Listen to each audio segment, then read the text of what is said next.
Welcome to the Torah Birthing Podcast. Hey, my name is Batya Khan. I'm a Rebbetzin, doula, and childbirth educator. My mission is to help women have the best transition into motherhood that you could possibly wish for, so you could fulfill your tafkid with support and recognize the power that you have. The Torah is the guidebook for our lives. It's the best mindset work that you could possibly do. Are you familiar with it? It's important to know. It's important to learn. So let's do this. I feel like when we get into the parshios that are in Vayikra, it starts becoming a blur. Like, what are all these parshios talking about? So I was teaching the parsha this week, and it's Parshas Emor. So obviously we took the opportunity to delve deep into the current times, and the parsha is also discussing Sfiras HaOmer, the whole barley that was brought as a karban, and the actual counting.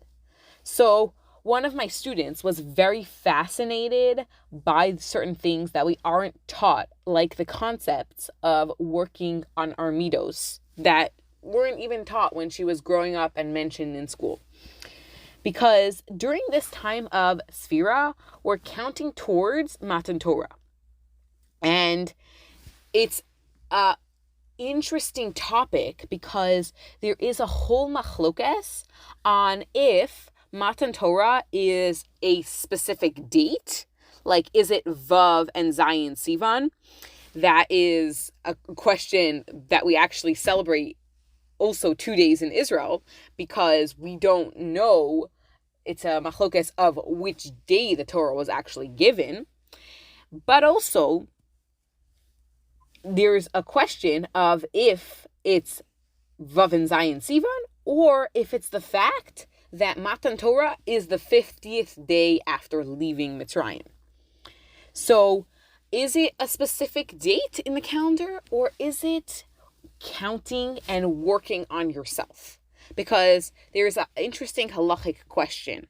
If you are flying and you have all the time differences, how do you count? How do you count if you cross the specific date line and you lose a day or you gain a day?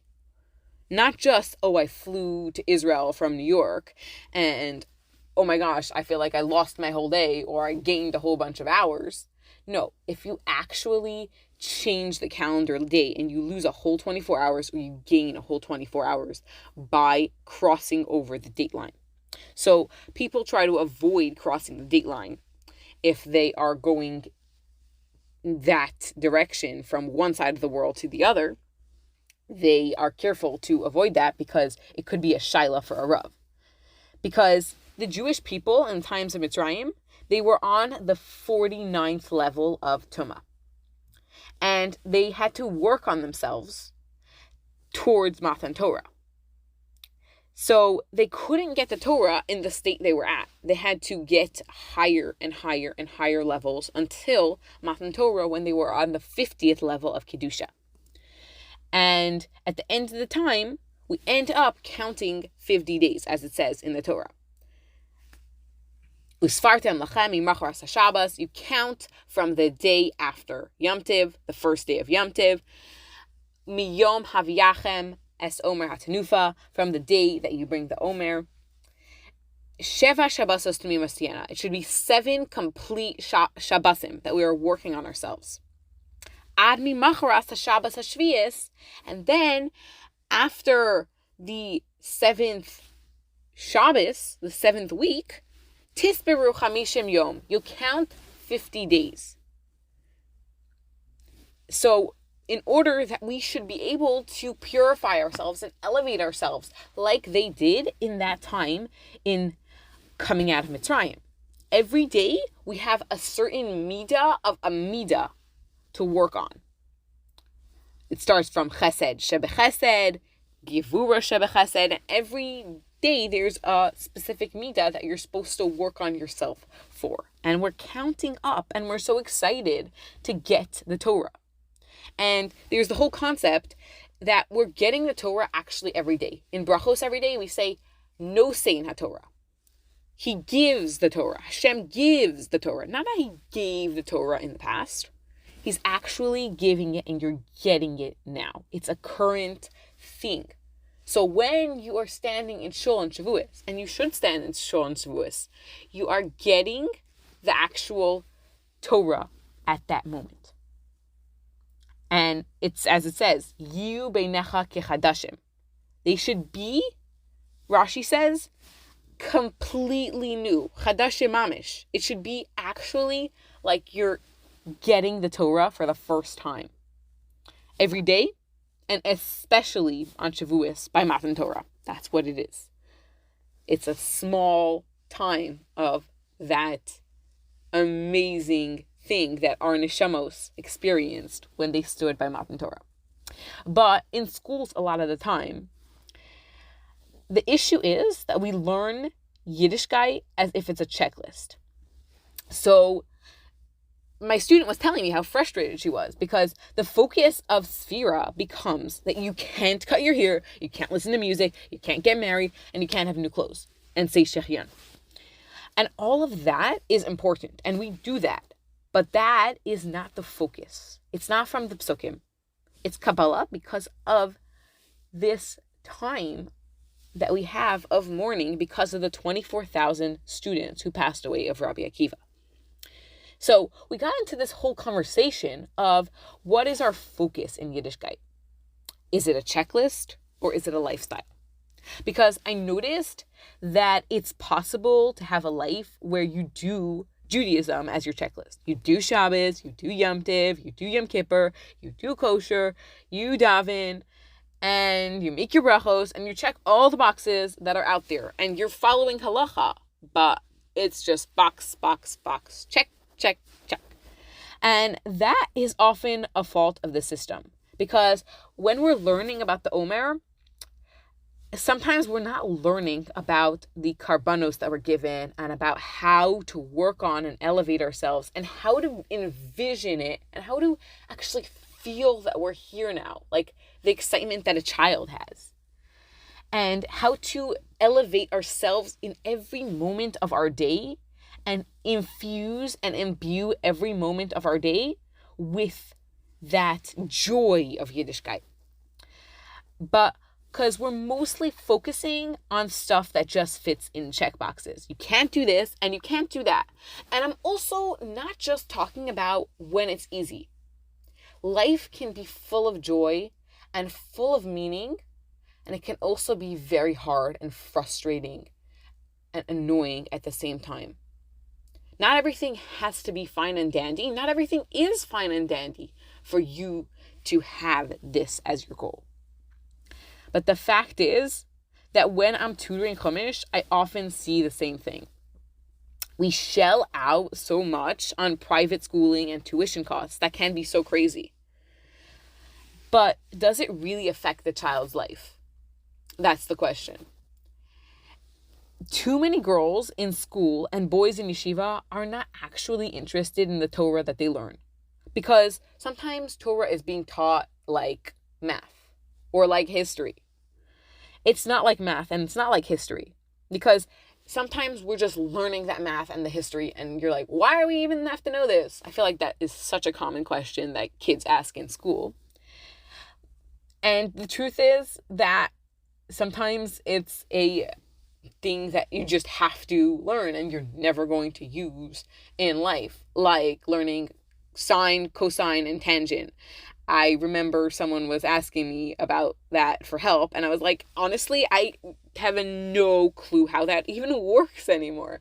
I had to know that in school. I took the tests, I passed, and not helping me at all in real life.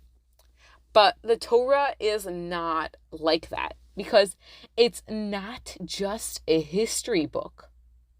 And it's not just a formula that plugs in and fits. It's supposed to permeate our every aspect of life. So it's very sad that you have girls learning in school, learning Chumash, and they really hate it. Why do we have to learn this? And then they need extra supplementation for their skills and tutoring, and we learn together, and I learned together with these girls, and we're actually able to bring in the joy of learning Torah and to notice how Torah is interesting, it's fascinating, and it's alive, and it's life itself. It helps you with your biggest problems.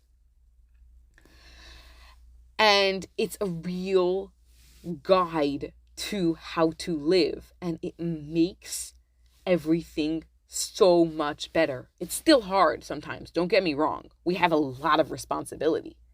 But so many times we are turning to the world for the culture and for the excitement and the movies that are out there and the songs and the celebrities and so many other things. When Chumash is taught in a dry and boring way with all the life sucked out of it, like it's math or history, that is doing so much damage because there's so much good and so many treasures inside. And the Torah is not just a history book. It's really not. It's the actual blueprint for living a good life, a life that's full of culture, that is not just fulfilled, but also fun and awesome. And we can put in so much meaning at every minute, at every second, and every step of the way, even when it's hard. And we learn Pirkei Avos at this time of year. It's actually giving us really practical tools to focus on and take us through our everyday lives. It's got the best tips, and it's the best way and culture for us. It's incredible. But living a Torah life can actually change your birth, because the truth is that you birth how you live. The only difference is that it's extra heightened because you're bringing down this beautiful neshama into this world. It's like extra intense, and it's hard. So you could do a lot of different secular modalities and techniques. There are so many methods to help make you calm, to bring the baby down into this world. And there's epidurals. And any way that you bring the baby into the world, C-sections, epidurals, completely unmedicated, is holy. So besides for the obvious caveat of using techniques that are avodah zarah or specifically against Torah. If you're not sure, you can ask your Rav.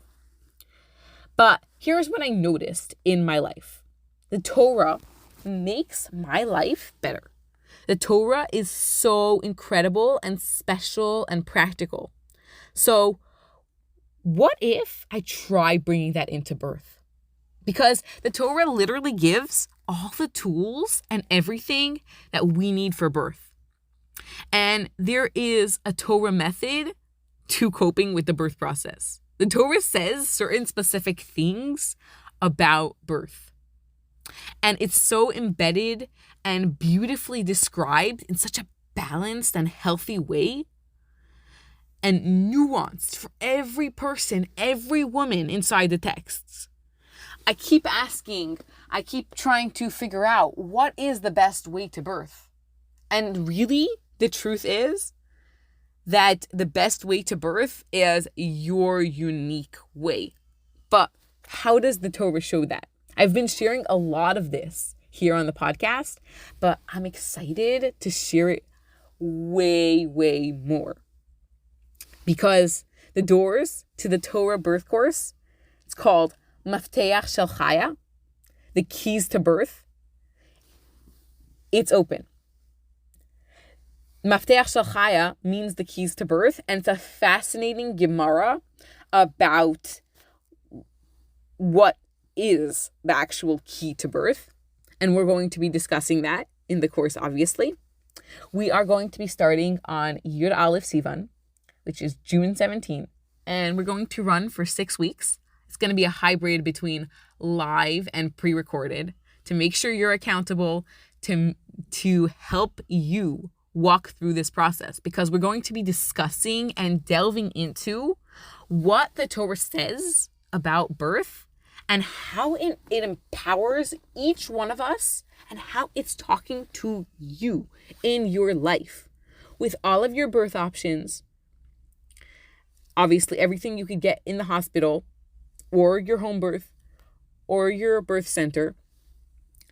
And it's going to get you feeling confident in your own special intuition and get you to see how your birth needs to go, how you need to plan your own birth for yourself and feeling confident. The Torah is beautiful. It should light up your life and everything that's inside it, especially your birth. The wisdom and the faith that Hashem put into you as a woman, and He gives you and He believes in you, is so immense and powerful. The question is, are you ready to use it? And we are going to discuss how to use it together. So get in touch with me if you have any questions. And I cannot wait to see you through this incredible journey to your baby.